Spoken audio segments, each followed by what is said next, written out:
The Rats in the Walls. On July 16, 1923, I moved into Exham Priory after the last workman had finished his labors. The restoration had been a stupendous task, for little had remained of the deserted pile but a shell-like ruin. Yet because it had been the seat of my ancestors, I let no expense deter me. The place had not been inhabited since the reign of James I, when a tragedy of intensely hideous, though largely unexplained nature, had struck down the master and 5 of his children, several servants, and driven forth under a cloud of suspicion and terror the 3rd son, my lineal progenitor, and the only survivor of the Attapord line. With his sole heir denounced as a murderer, the estate had reverted to the crown, nor had the accused man made any attempt to exculpate himself or to regain his property. Shaken by some horror greater than that of conscience or the law, and expressing only a frantic wish to exclude the ancient edifice from his sight and memory, Walter de la Poer, 11th Baron of Exham, fled to Virginia, and there founded the family which by the next century had become known as de la Poer. Exham Priory had remained unattended, though later allotted to the estates of the Norris family, and much studied because of its peculiar composite architecture, an architecture involving Gothic towers resting on a Saxon or Romanesque substructure, whose foundation in turn was of a still earlier order, or a blend of orders, Roman, and even Druidic, or native Sumeric, if legends do speak truly. This foundation was a very singular thing, being merged on one side with the solid limestone of the precipice, from whose brink the priory overlooked a desolate valley 3 miles west of the village of Anchester. Architects and antiquarians loved to examine this strange relic of a forgotten century, but the country folk hated it. They had hated it hundreds of years before, when my ancestors had lived there, and they hated it now, with the moss and mold of abandonment upon it. I had not been a day in Anchester before I knew I came of an accursed house, and this week workmen have blown up Exham Priory, and are busy obliterating the traces of its foundations. The bare statistics of my ancestry I had always known, together with the fact that my first American forebear had come to the colonies under a strange cloud. Of details, however, I had been kept wholly ignorant, though the policy of reticence always maintained by the de la Poers. Unlike our planter neighbors, we seldom boasted of crusading ancestors or other medieval and Renaissance heroes. Naught was any kind of tradition handed down, except what may have been recorded in the sealed envelope left before the Civil War by every squire to his eldest son for posthumous opening. The glories we cherished were those achieved since the migration, the glories of a proud and honorable, if somewhat reserved and unsocial, Virginia line. During the war our fortunes were extinguished, and our whole existence changed by the burning of Carfax, our home upon the banks of the James. My grandfather, advanced in years, had perished in that incendiary outrage, and with him the envelope that bound us all to the past. I can recall that fire today, as I saw it then at the age of 7. With the Federal soldiers shouting, the women screaming, and the Negroes howling and praying. My father was in the army, defending Richmond, and after many formalities, my mother and I were passed through the lines to join him. When the war ended, we all moved north. Hence my mother had come, and I grew to manhood, middle age, and ultimate wealth as a stolid Yankee. Neither my father nor I ever knew what our hereditary envelope had contained. and as I merged into the greyness of Massachusetts business life, I lost all interest into the mysteries, which evidently looked farther back in my family tree. Had I suspected their nature, how gladly I would have left Exham Priory to its moss, its bats, and its cobwebs. My father died in 1904, but without any message to leave me, or to my only child, Alfred, a motherless boy of 10. It was this boy who reversed the order of family information, for although I could give him only jesting conjectures about the past, he wrote me of some very interesting ancestral legends when the late war took him to England in 1917 as an aviation officer. Apparently the de la Poers had a colorful and perhaps sinister history, for a friend of my son's, Captain Edward Norreys of the Royal Flying Corps, dealt near the family seat at Anchester, and related some peasant superstitions which few novelists could acquire for wildness and incredulity. Norreys himself, of course, did not take them seriously, but they amused my son and made good material for his letters to me. It was this legendary which definitely turned my attention to my transatlantic heritage. It made me resolve to purchase and to restore the family seat, which Norrie shewed to Alfred in its picturesque desertion, and offered to get to him at a surprisingly reasonable figure, since his own uncle was the present owner. I bought Exham Priory in 1918, but was almost immediately distracted from my plans to resurrect it by the return of my son as a maimed invalid. During the 2 years that he lived, I thought of nothing but his care, having even placed my business under the direction of partners. But in 1921, as I found myself bereaved and aimless, a retired manufacturer, no longer young, I resolved to divert my remaining years into my new possession. Visiting Anchester in December, I was entertained by Captain Norreys, a plump, amiable young man who had thought much of my son. He had secured his assistance in gathering plans and antidotes to guide in the coming restoration. Exham Priory itself I saw without any emotion, a jumble of tottering medieval ruins covered with lichens and honeycombed with rook nests, perched perilously upon a precipice, and denuded of floors or other interior features, save the stone walls of the separate towers. As I gradually recovered the image of the edifice as it had been when my ancestors had left it over 3 centuries before, I began to hire workmen for the reconstruction. In every case I was forced to go outside of the immediate locality, for the Anchester villagers had an almost unbelievable fear and a hatred of the place. This sentiment was so great that it was sometimes communicated to the outside laborers, causing numerous desertions, whilst its scope appeared to include both the priory and its ancient family. My son had told me that he was somewhat avoided during his visits because he was a de la Poer, and now I found myself suddenly ostracized for a like reason, until I convinced the peasants how little I knew of my own heritage. Even then, they sullenly still disliked me, so that I had to collect most of the village traditions through the mediation of Norreys. What the people could not forgive, perhaps, was that I had come to restore symbols so abhorrent to them, for rationally or not, they viewed Exham Priory as nothing less than a haunt of fiends and werewolves. Piecing together the tales which Norreys collected for me, and supplementing them with the accounts of several savants who had studied the ruins, I deduced that Exham Priory stood upon the site of a prehistoric temple, a druidical or anti-druidical thing, which it must have been contemporary with Stonehenge.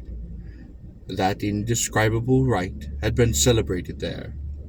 Few doubted, and there were unpleasant tales of the transference of those rites into the Sibyl worship which the Romans had introduced. Inscriptions still visible in the subcellar bore such unmistakable letters as Div, Ups, Magna, and Mat.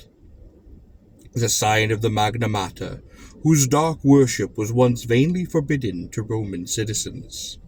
Ancestor had been the camp of the Third Augustan Legion, as many remains attest, and it was said that the Temple of Cybele was splendid and thronged with worshippers who performed nameless ceremonies at the bidding of the Phrygian priest. Tales added that the fall of the old religion did not end the orgies of the temple, but that the priests lived on in the new faith without any true real change. Likewise was it said that the rites did not vanish with Roman power, and the centuries among the Saxons added to what remained of the temple, and gave it the essential outline it sequentially preserved, making it the center of a cult feared through half the Heptarchy. At about 1000 AD, the place is mentioned in a chronicle as being a substantial stone priory, housing a strange and powerful monastic order, and surrounded by extensive gardens, which need no walls to exclude a frightened populace. It was never destroyed by the Danes, though after the Norman conquest it must have declined tremendously, since there was no impediment when Henry III granted the site to my ancestor, Gilbert de la Poer, 1st Baron of Exham, in 1261. Of my family before this date there is no evil report, but something strange seems to have happened then. In one chronicle there is a reference to de la Poer as accursed of God in 1307, whilst village legendary had nothing but evil and frantic fear to tell of the castle, when there went up on the foundations of that old temple and priory. The fireside tales were of the most grisly description, all the ghastlier because of their frightened reticence and cloudy evasiveness. They represented my ancestors as a race of hereditary demons, besides whom Gilles de Retz and the Marquis de Sade would have seemed the veriest of tyros. They hinted whisperingly at the responsibility for the occasional disappearances of villagers through several generations. The worst characters, apparently, were the barons and their direct heirs. At least, most was whispered about these. If of healthier inclinations, it was said, an heir would early and mysteriously die to make way for another more typical scion. There seemed to be an inner cult in the family, presiding over by the head of the house, sometimes close except to a few members. Temperament rather than ancestry was evident the basis of this cult, for it was entered by several who married into the family. Lady Margaret Trevor from Cornwall, wife of Godfrey, the second son of the 5th Baron, became a favourite bane of children all over the countryside, and the Damon heroine of a particularly horrible old ballad, not yet extinct near that Welsh border.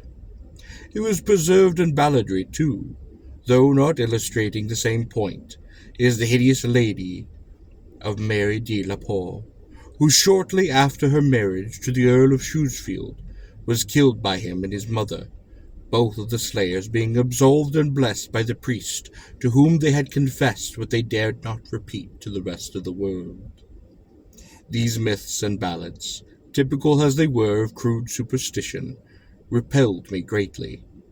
Their persistence and their application to so long a line of my ancestors were especially annoying, whilst the imputations of monstrous habits proved unpleasantly reminiscent of the one known scandal of my immediate forebears, the case of my cousin, young Randolph de la Poer of Carfax, who went among the Negroes and became a voodoo priest after he returned from that Mexican War. He was much less disturbed by the vaguer tales of wails and howlings in the barren, wind-swept valley beneath the limestone cliff, of the graveyard stenches after the spring rains, of the floundering, squealing white thing upon which Sir John Clave's horse had trod one night upon a lonely field, and of the servant who had gone mad at what he saw in the priory in the full light of day. These things were hackneyed spectral lore, and I was at the time a pronounced skeptic. The accounts of vanished peasants were less to be dismissed, though not especially significant in view of medieval custom.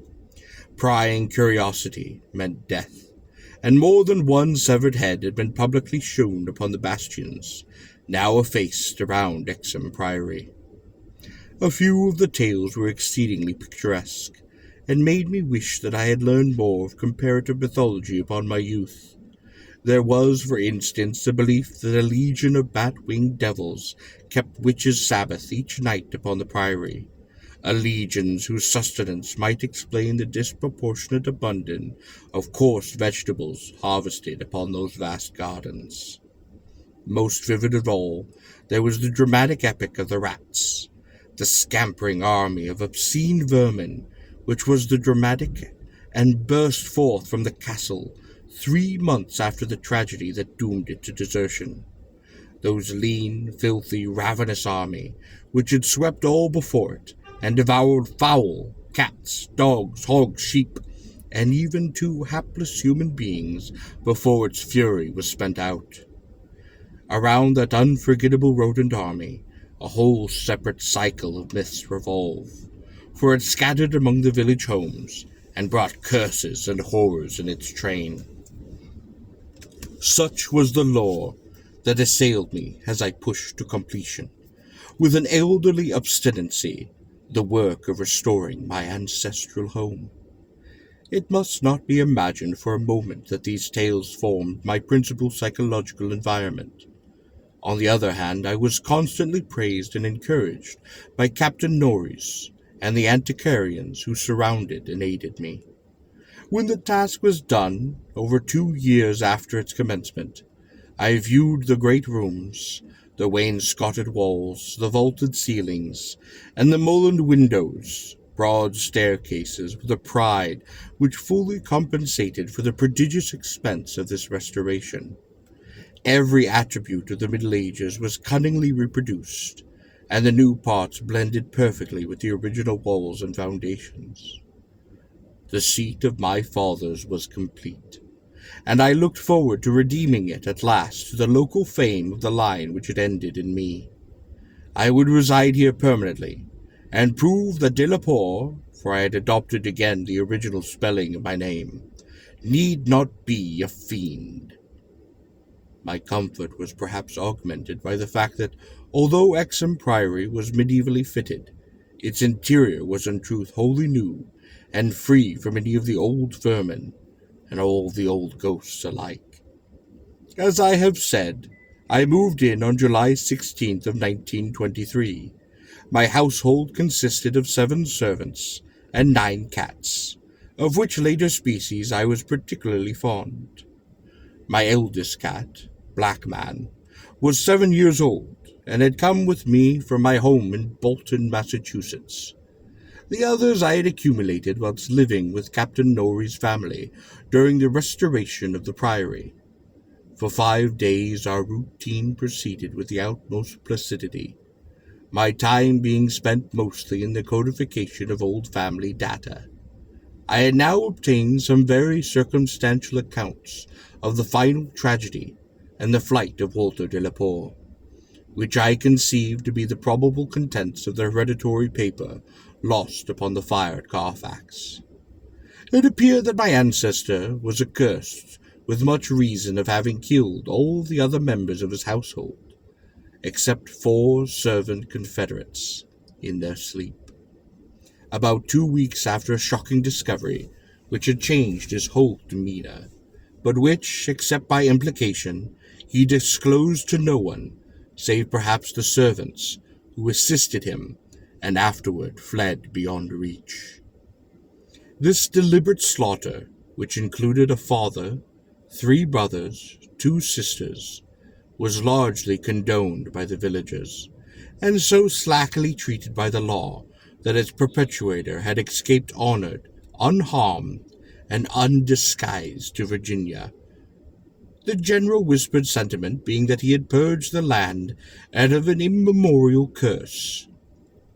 What discovery had prompted an act so terrible, I could scarcely even conjecture.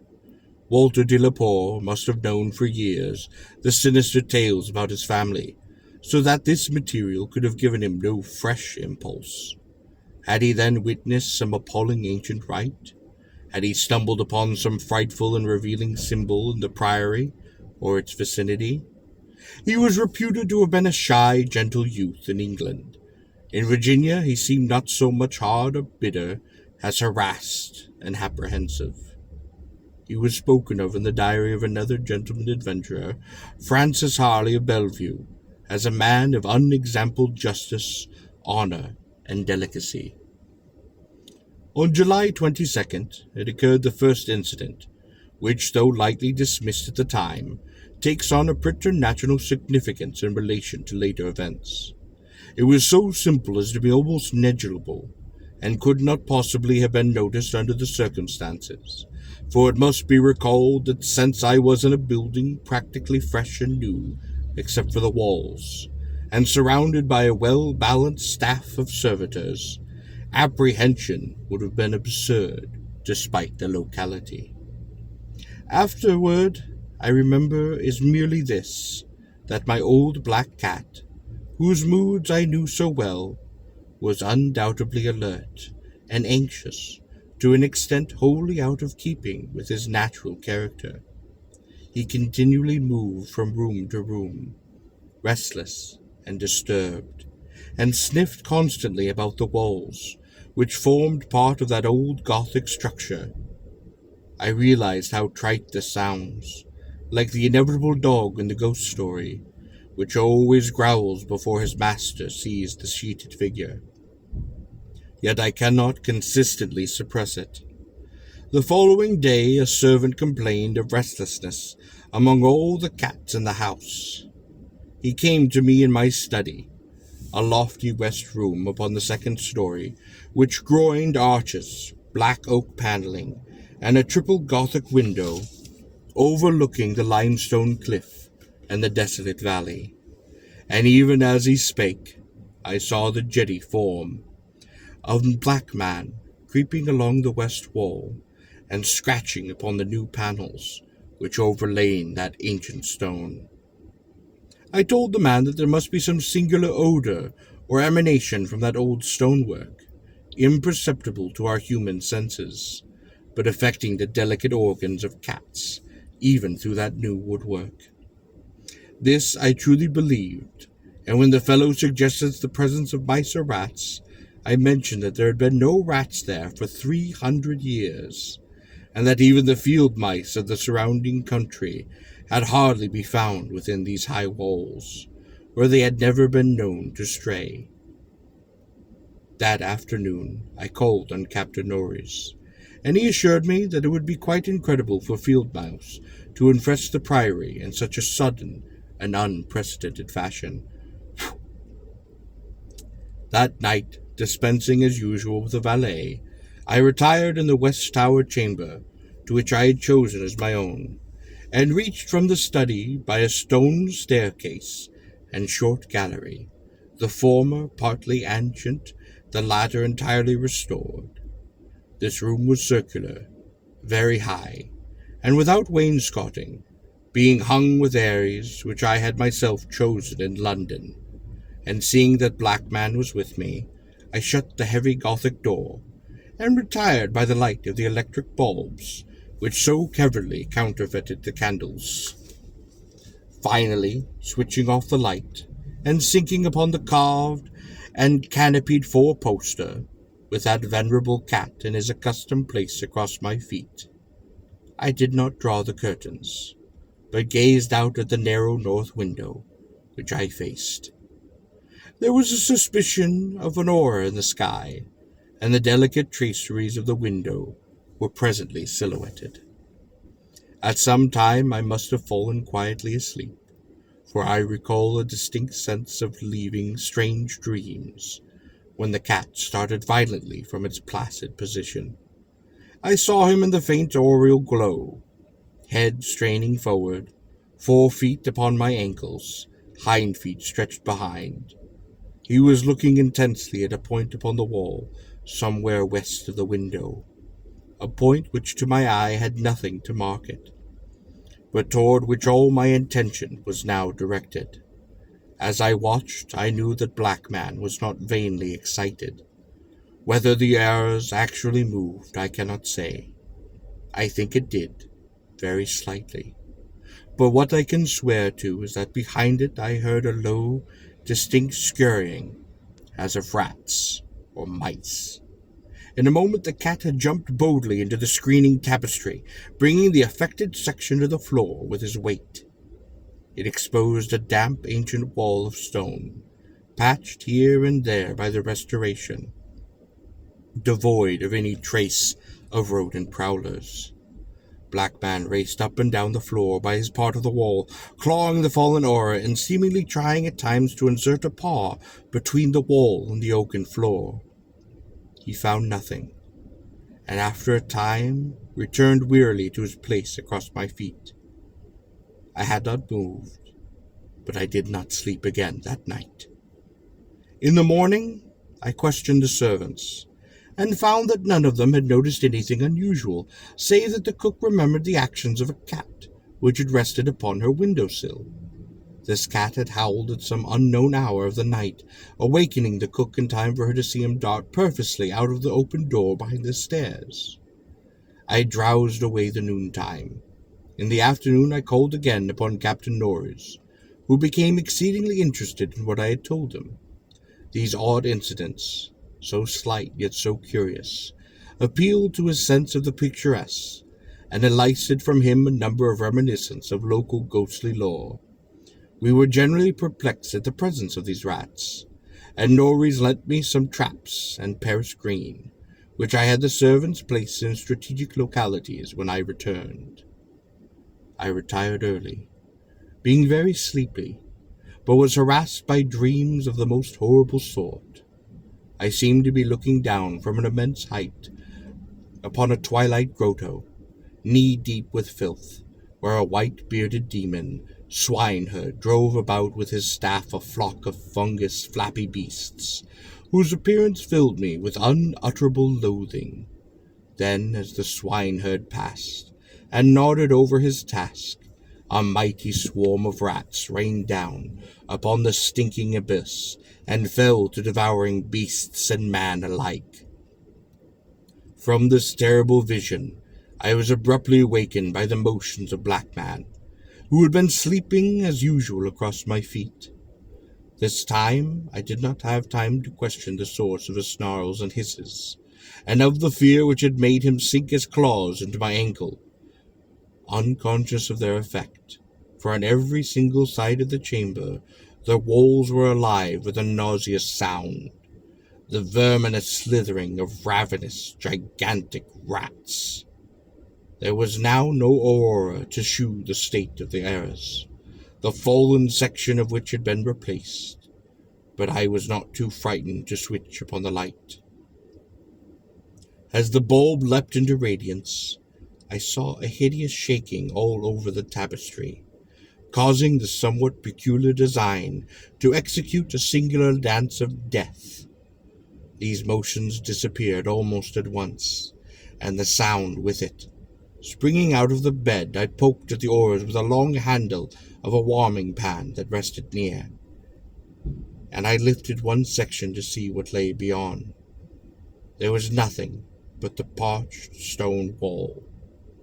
Even the cat had lost his tense realization of abnormal presences, and then when I examined the circular trap that had been placed upon the room, I found all of the openings sprung, though no trace remained of what had been caught and what had escaped. Further sleep was now out of the question, so lighting a candle, I opened the door, went out of the galley toward the stairs to the study. Black Man was following upon my heels. Before we reached the stone steps, however, the cat darted ahead of me, vanishing down that ancient flight. As I descended the stairs myself, I became suddenly aware of sounds in the great room below. Sounds of a nature which could not be mistaken. The oak panel walls were alive with rats, scampering, milling, whilst Black Man was racing about with the fury of a baffled hunter. Reaching the bottom, I switched on the light, which did not this time cause the noise to subside. The rats continued their riot, stampeding with such force and distinction that I could finally assign to their motions a definitive direction. These creatures, in numbers apparently inexhaustible, were engaged in one stupendous migration from inconceivable heights to some depth conceivably or inconceivably below. I now heard steps in the corridor. In another moment 2 servants pushed open that massive door. They were searching the house for some unknown source of disturbance, which had thrown all the cats into a snarling panic, and caused them to plunge perceptually down several flights of stairs, and squat yowling before the closed door to the sub-cellar. I asked them if they had heard the rats, but they replied in the negative. And when I returned to call their attention to the sounds in the panels, I realized the noise had ceased. With the 2 men, I went down to the door of the sub-cellar, and found the cats had already dispersed. Later I resolved to explore that crypt below, but for the present I merely made a round of the traps. All were sprung, yet all were tenantless. Satisfying myself that no one had heard the rats save the felines and me, I sat upon my study till morning, thinking profoundly and recalling every scrap of legend that I had unearthed concealing the building that I had inhabited. I slept some in the forenoon, leaning back in that one comfortable library chair, which my medieval plan of furnishing could not banish. Later I telephoned to Captain Norris, who came over and helped me explore the sub-cellar. Absolutely nothing untoward was found, although we could not repress a thrill at the knowledge that this vault was built by Roman hands. Every low arch and massive pillar was Roman, not the debased Romanesque of the bungling Saxons, but the severe and harmonious classicism of the age of the Caesars. Indeed, the walls abounded with inscriptions familiar to antiquarians who had repeatedly explored the place, things like Piete, Pur, Tempe Dona, and Leapec, the Pontificatus.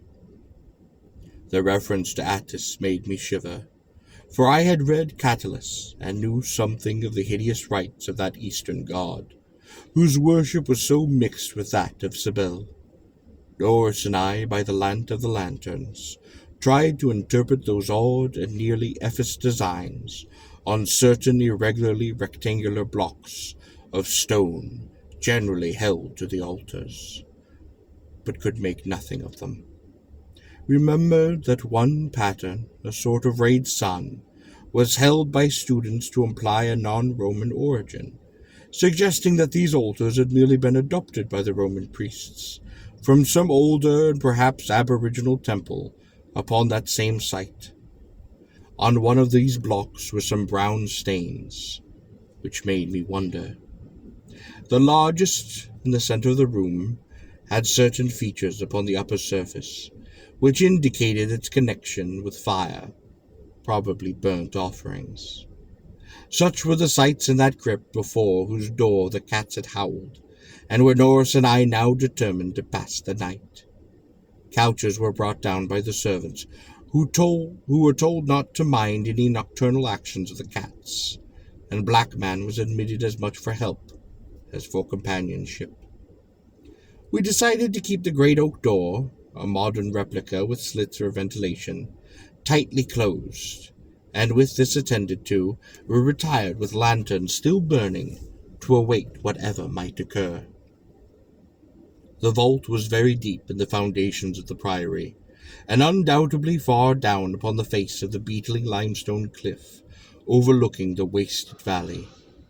That it had been the goal of the scuffling and unexplainable rats, I could not doubt, though why, I could not tell.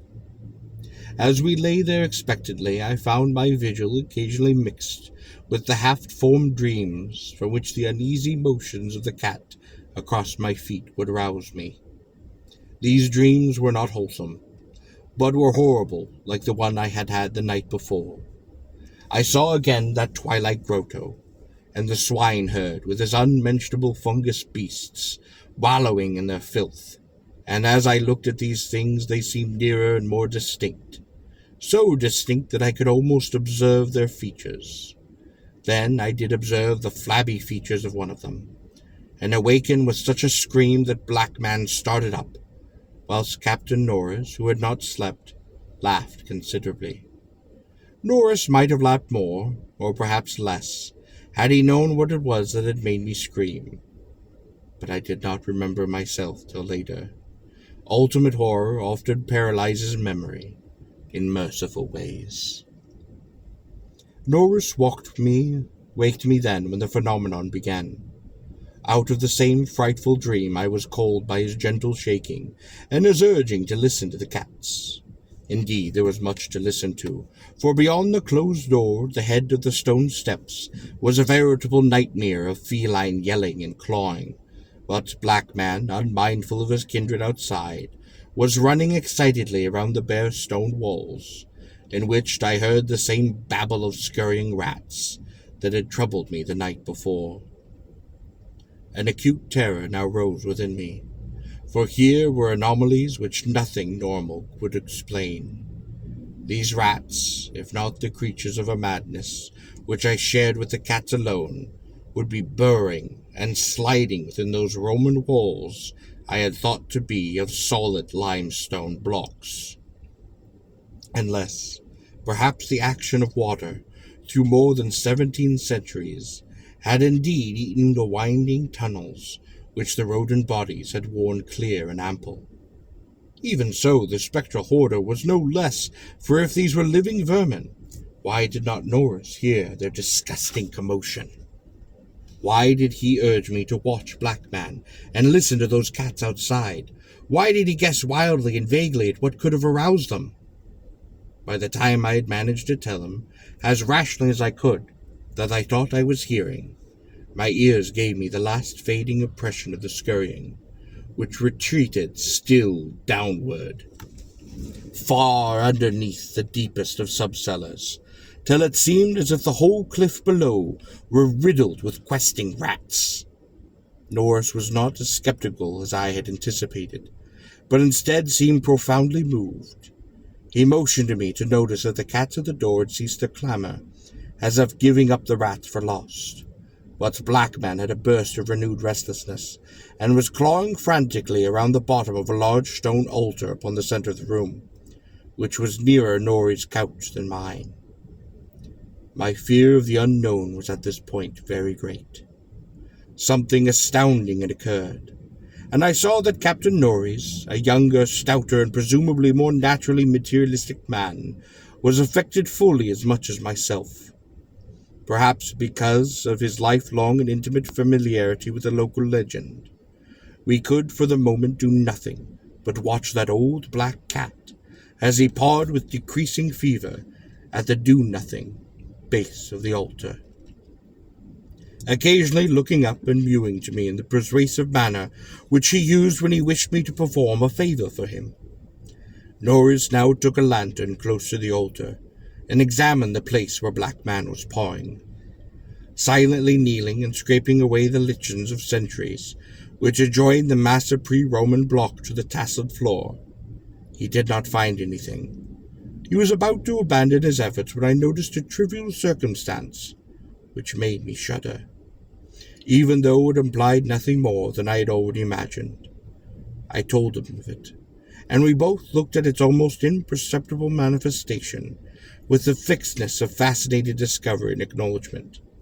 It was only this, that the flame of the lantern sat down near the altar was slightly, but certainly flickering from a draught of air which had not before received, and which seemed indubitably from the crevice between floor and altar where Norris was scraping away the lichens. We spent the rest of the night in the brilliantly lighted study, nervously discussing what we should do next. The discovery of some vault deeper than the deepest known masonry of the Romans underlay this accursed pile. Some value, unsuspected by the curious antiquitans of 3 centuries, would have been sufficient to excite us without any background of the sinister.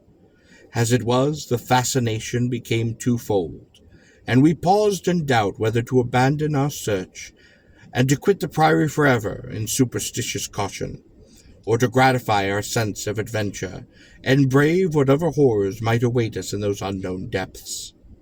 By morning we had compromised. We had decided to go to London to gather a group of archaeologists and scientific men fit to cope with the mystery. It should be mentioned that before leaving the subcellar, we had in vain tried to move the central altar, which we now recognized as the gate to a new pit of nameless fear. What secret would open that gate? Wiser men than we would have to find. During many London days in Captain Norris and I presented our facts, conjecture, and legendary anecdotes to 5 eminent authorities, all men who could be trusted to respect any family disclosures which future explorations might develop. We found most of them little disposed to scoff, but instead intensely interested and sincerely sympathetic. It is hardly necessary to name them all, but I may say that they included Sir William Brinton, whose excavations in the Troad excited most of the world in their day. As we all took the train for Manchester, I felt myself poised upon the brink of frightful revelations, a sensation symbolized by the air of mourning among the many Americans at the unexpected death of the President on the other side of the world. On the evening of August 7th, we reached Exham Priory, and where the servants assured me that nothing unusual had occurred. The cats, even old black men, had been perfectly placid, and not a trap in the house had been sprung. We were to begin exploring upon the following day, awaiting which I assigned well-appointed rooms to my guests. I myself retired to my own tower chamber, with a black man across my feet. Sleep came quickly, but hideous dreams assailed me. There was a vision of a Roman feast like that of Trimacou, with a horror and a covered platter. That came that damnable recurrent thing, with the swineherd and its filthy drove to the twilight grotto. Yet when I awoke it was full daylight, with normal sounds in the house below. The rats, either living or spectral, had not troubled me, and Black Man was still quietly asleep. On going down, I found that the same tranquillity had prevailed elsewhere, a condition which one of the assembled servants, a fellow named Thornton, devoted to the psychic, rather absurdly laid to the fact that I had now been shown the thing which certain forces had wished to show me. All was now ready, and at 11 a.m. our entire group of 7 men, bearing powerful electric searchlights and implements of excavation, went down to the subcellar and bolted the door behind us. Black Man was with us, for the investigators found no occasion to despise his excitability, and were indeed anxious that he present in case of obscure rodent manifestations. We noted the Roman inscriptions, the unknown altar designs only briefly, for 3 of the savants had obviously already seen them, and all knew their characteristics. Prime attention was paid to the momentous central altar, and within an hour Sir William Brinton had caused to be tilted backward, balanced by some unknown species of counterweight. There now lay revealed such a horror as would have overwhelmed us had we not been prepared. Through a nearly square opening in the tiled floor, sprawling upon a flight of stone steps so prodigiously worn that it was little more than an inclined plane upon the center, was a ghastly array of human or semi-human bones. Those which retained their collection as skeletons shewed attitudes of panicked fear, and over all were the marks of a rodent gnawing. The skulls denoted nothing short of utter idiocy, centicism, primitive semi-apedom. Above the hellishly littered steps arched his ascended passage, seemingly chiseled from the solid rock, and conducted a current of air. This current was not a sudden or a noxious rush as from a closed vault, but a cool breeze with something of a freshness in it.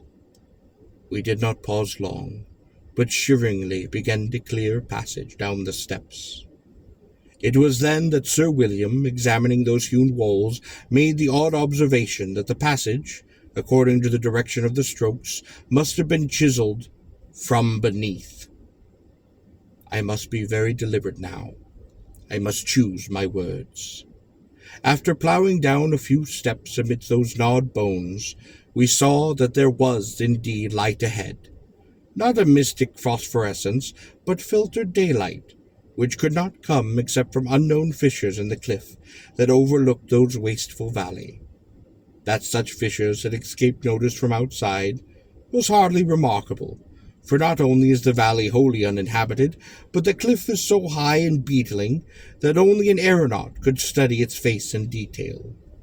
A few steps more, and our breaths were literally snatched from us by what we saw. So literally that Thornton, the psychic investigator, actually fainted in the arms of the dazed man who stood behind him. Norris, his plump face utterly white and flabby, simply cried out inarticulately. What I think that I did was to gasp or hiss. I covered my eyes. The man behind me, the only one of the party older than I, croaked the hackneyed, "My God!" in the most cracked voice I ever heard. Of 7 cultivated men, only Sir William Brinton retained his composure, a thing more to his credit because he led the party and must have seen that sight first. It was a twilight grotto of enormous height, stretching away further than any eye could see, a subterraneous world of limitless mystery and horrible suggestion. There were buildings, other architectural remains. In one terrified glance I saw a weird pattern of tumuli, a savage circle of monoliths, a low domed Roman ruin, a sprawling Saxon pile, and an early English edifice of wood. But all these were dwarfed by the ghoulish spectacle presented by the general surface of the ground. For yards about the steps extended an insane tangle of human bones, of bones at least as human as those upon the steps, partly articulated as skeletons, those latter invaluably in postures of demonic frenzy, either fighting off some menace or clutching other forms with cannibalistic intent. When Dr. Trask, the anthropologist, stooped to classify the skulls, he found a degraded mixture which utterly baffled him. They were mostly lower than the Piltdown man in the scale of evolution, but every case most definitely human. Many were of higher grade, and very few were the skulls of supremely insensitive, devolved types. All the bones were gnawed, mostly by rats, but some by others of the half-human drove. Mixed with them were many tiny bones of rats, fallen members of that lethal army which had closed the ancient epic. I wondered that any man among us had lived and kept his sanity through the hideous days of discovery. Not Hoffman or Huysman could conceive a scene more wildly incredible, more phonetically repellent, or more gothically grotesque than that twilight grotto with which we 7 had staggered, each stumbling on revelation after revelation, and trying to keep for the nonce from thinking of the events which must have taken place there 300 or 1,000 or 2,000 or even 10,000 years ago. This was the antechamber of hell. The poor Thornton fainted again when Trask told him that some of the skeleton things must have descended as quadrupeds through the last 20 or more generations. Horror piled on horror as we began to interpret the architectural remains. The quadruped things, with the occasional recruits from the biped class, had been kept in stone pens, out of which they must have broken in their last delirium of hunger or rat fear. There had been a great herds of them, evidently fattened upon the coarse vegetables, whose remains could be found as a sort of poisonous ensilage at the bottom of huge stone bins, even older than Rome. I knew now why my ancestors had such excessive gardens. Would to heaven I could forget. The purpose of the herds I did not have to ask. Sir William, standing with his searchlight upon the Roman ruin, translated aloud the most shocking ritual I had ever known, and told of the diet of those antediluvian cults, which the priests of Sibylla found and had mingled with their own. Norris, used as he was to the trenches, could not walk straight when he came out of the English building. It was a butcher's shop, a kitchen. He had expected that. But it was too much to see familiar English implements in such a place, and to read familiar English graffiti there, some as recent as 1610. I could not go into the building. That building whose demons' activities were stopped only by the dagger of my ancestor Walter de la Pore. What I did venture to enter was the low Saxon building, whose oaken door had fallen, and there I found a terrible row of 10 stone cells with rusty bars. There had tenants, all skeletons of high grade, and on the bony forefinger of one I found a seal ring of my own coat of arms. Sir William found a vault with far older cells below, the Roman chapel, but those cells were empty. Below them was a low crypt with cauls of formally arranged bones, some of them bearing terrible parallel inscriptions carved in Latin, Greek, and the tongues of the Frigga. Meanwhile, Dr. Trask had opened one of the prehistoric tumuli and brought to light skulls, which were slightly more human than a gorilla, which bore indescribable ideological glyph carvings. Through all this horror, my cat stalked unperturbed. Once I saw him monstrously perched atop a mountain of bones, and wondered at the secrets that might lie behind his yellow eyes.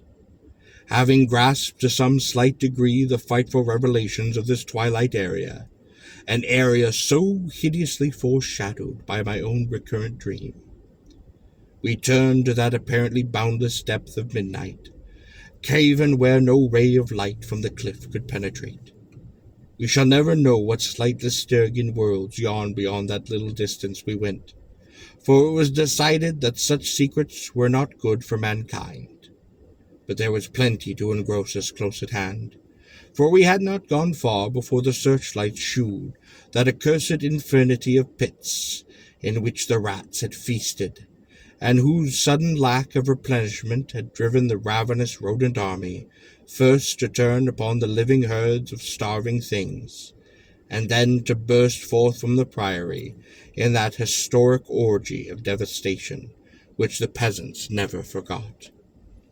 God, those cairn black pits of sawed, picked bones and opened skulls, those nightmare chasms choked with the palanquethored Celtic, Roman, English bones of countless unhollowed centuries. Some of them were full, and none can say how deep they had once been carved. Others were still bottomless to our searchlights, and peopled by unnameable fancies. What, I thought, of those helpless rats that stumbled into such traps amidst the blackness of their guests in the grisly Tartarus? Once my foot slipped near a horrible yawning brink, and I had a moment of ecstatic fear. I must have been musing a long time, for I could not see any of the party but the plump Captain Norris. Then there came a sound from that inky, boundless, farther distance than I thought I knew, and I saw my black cat dart past me like a winged Egyptian god, straight into that immutable gulf of the unknown. But I was not far behind, for there was no doubt after another second it was the eldritch scurry of those fiend-born rats, always questing for new horrors, and determined to lead me on even into those grinning caverns of Earth's center, where Nithrotep, the mad, faceless god, howls blindly in the darkness to the piping of 2 amorphous idiot flute players. My searchlight expired, but still I ran. I heard voices and yowls and echoes, but above all those gently rose that impious, insidious scurrying, gently rising as a stiff, bloated corpse, gently rises above an oily river that flows under endless onyx bridges to a black putrid sea. Something bumped into me, something soft, plump. It must have been the rats, the vicious, gelatinous, ravenous army that feast on the dead and upon the living. Why shouldn't rats eat a de la poor as a de la poor eats forbidden things? The war ate my boy, damn them all. And the Yanks ate Carfax with flames, and burnt Grandsire Delapour and the secret... No, I tell you, I am not that Damon Swinehard in that Twilight Grotto. It was not Edward Norrie's fat face on that flabby fungus thing. Who says I am Delapour? He lived, but my boy had died. Shall a Norries hold the lands of Delapour? It's voodoo, I tell you. That spotted snake. Curse you, Thornton. I'll teach you to faint at what my family do. Splud, thou stinkard. I'll learn ye how to gist. Would ye shrink me lick away? Magna Mater, Magna Mater. Atis dien agad hudadadan. Agestas banakdat. Donis te dulisut uglasa ungulungulurku. That is what they say I said when they found me in the blackness after 3 hours. Found me crouching upon the blackness over the plump, half-eaten body of Captain Norris, with my own cat leaping and trying to tear upon my throat. Now they have blown up Exham Priory. They have taken my black man away from me. They have shut me into this barred room at Hanwell, with fearful whispers about my hereditary and experiences. Thornton is in the next room, but they prevent me from talking to him. They are trying to suppress most of the facts concerning the Priory. When I speak of poor Norris, they accuse me of hideous things, but they must know that I did not do it. They must know it was the rats, the slithering, scurrying rats, whose scampering will never let me sleep. Those demon rats that race behind the padding in this room and beckon me down to greater horrors than I have ever known. The rats, they can never hear. Those rats, the rats in the wall.